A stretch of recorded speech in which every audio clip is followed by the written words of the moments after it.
Hi, and welcome to another live broadcast from ACCE 2016. We have with us a keynote, Julie Lindsay. You might remember her from many of our other shows, and the lovely Tina Photakis as well. Now, both of these ladies have done a keynote and are presenting or have presented today all about online collaboration and connections, and they have lots of stories to share with us on that. Now, Julie, you had a fabulous and engaging keynote where you were also running a global Twitter back channel at the same time, and a Padlet, and all kinds of interesting things, because you like a good multitask. Yeah. Doing one thing at a time is just not my style. And what I was really struck by was a lot of your key points were around teachers learning from each other's stories, and that it's not so much about having the technology or a particular tool to use.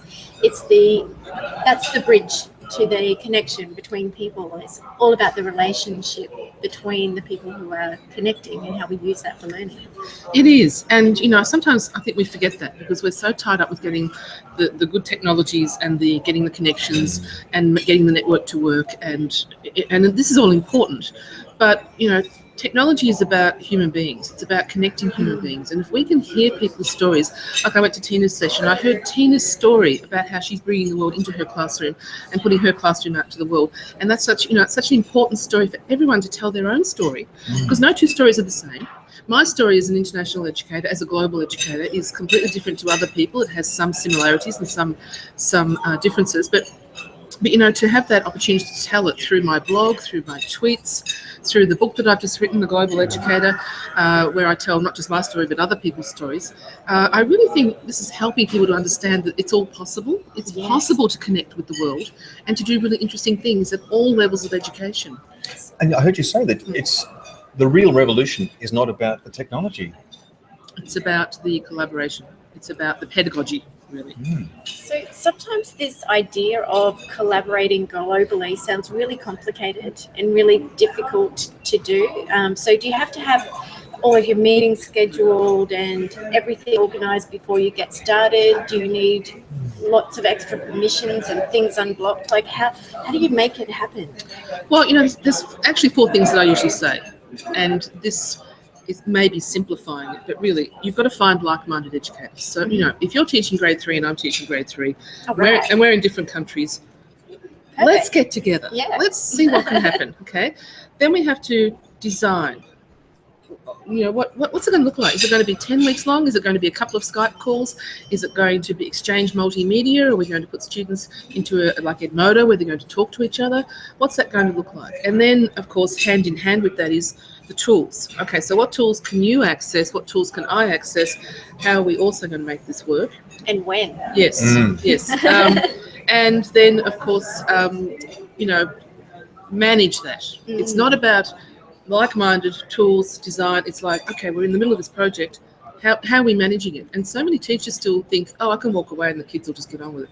Well, it's like a lot of the teaching and learning that we do. You're still there as the support, aren't you? This is where some of these digital citizenship fears come in, because I think teachers do tend to walk away a bit and say, oh, it'll be all right. And they come back and then someone said something wrong, and then of course it all blows up and things get taken down. But so they're the 4 things, really simple.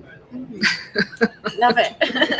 Yeah, and great. you also put forward, I guess, a new OGI. Is that the correct? Oh, that was a great word. Can you explain what that word was? Yes, cosmogogy. Cosmogogy. Yes. You can Google it. Well, it's a word that I coined, and it's about learning, not just learning with the world, not just learning about the world, so learning with the world, using technology, of course, as the bridge, where the context is more important about who you're learning with, not what you're learning about. So, and I really think Tina is an ambassador for cosmogogy, because what she's doing in her classroom is, like, oh, dot day, oh, this, that. Look, kids, look what's happening in the world. Look, there's a geography lesson in that, and let's create some video and share it with others so they can see where we are, and that's one of the first few steps, or bigger than that, more than that, not just the first few steps. Tina's got to really tell us about what you're doing. Yes, lovely segment. You can just Thanks. Well, and you are an inspiration. I said that, and it's great because we find each other, and then we connect ourselves, and then we're more inclined to bring it into our classroom, into our teaching. So today I tried to cram in too much in half an hour. You are a teacher. That's right. Because I just wanted to give people a little taste of all the things that I'm involved with, that I'm just opening up the four walls of the classroom, which has always been my passion from day dot. I think from the time I was born, really, just that communication, collaboration.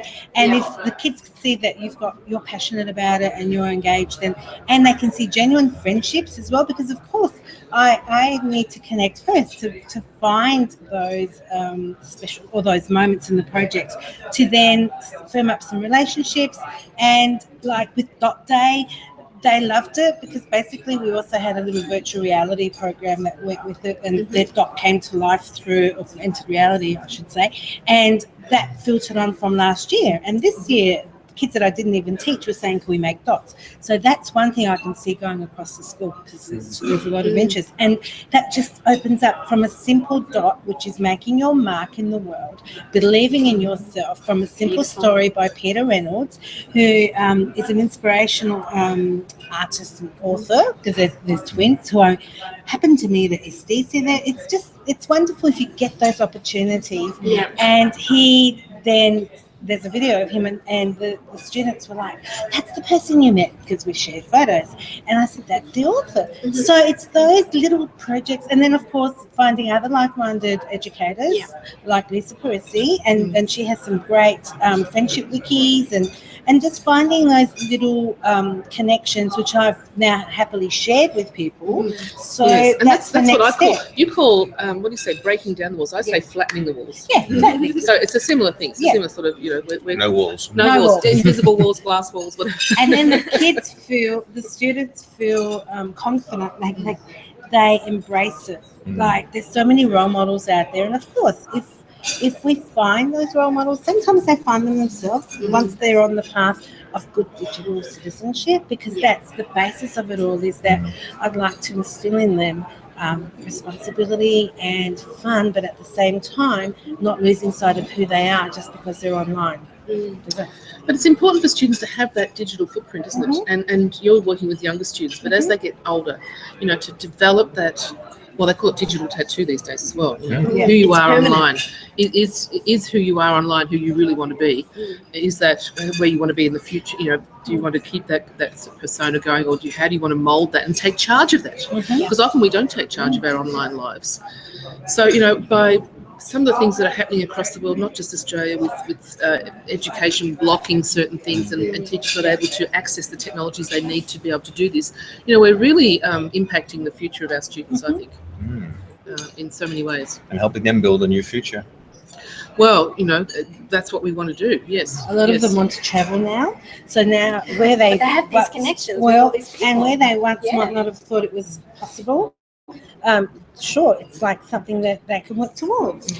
When I look at the issues that the world has today with racism and bigotry, and often that flows from ignorance, the work that you're both doing, breaking down those barriers, I think will make this a much better world to live in. So.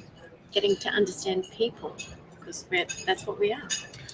Well, it is. 2 years ago when I ran the Flat Connections Conference in Sydney, we brought a teacher and 3 students from Iran over to Australia, and just that simple act of them saying, yes, we want to come to Australia, yes, we're coming, and, organising the visas and all that sort of stuff is always a headache. But when they're here, it's like, oh, you're from Iran? Oh, that's interesting. Wow, and to impact that it had on Australian kids. And doing more of that. The face-to-face is just magic. But we can't always do face-to-face. So we need to have that virtual, that online, that asynchronous learning as well. It's so important. That's where we're really lucky, because we have a new arrivals program in our school as well. So we do, I teach the classes as well. And so the students are learning together side by side. And so it's So similar. they've got but intercultural understanding happening. and they're in the becoming friends Yeah. with. And how supportive. It's very supportive, and so we talk about kindness, and we talk about putting yourself in other people's shoes and empathy. And so we see it in a community sense in the school as well.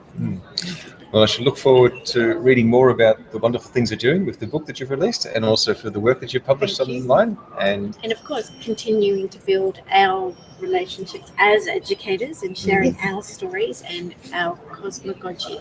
Cosmogogy. Great word. You heard it here first. Yeah, we come in peace. it's a Star Trek I can't conference. do Thank you. that. Thanks for watching.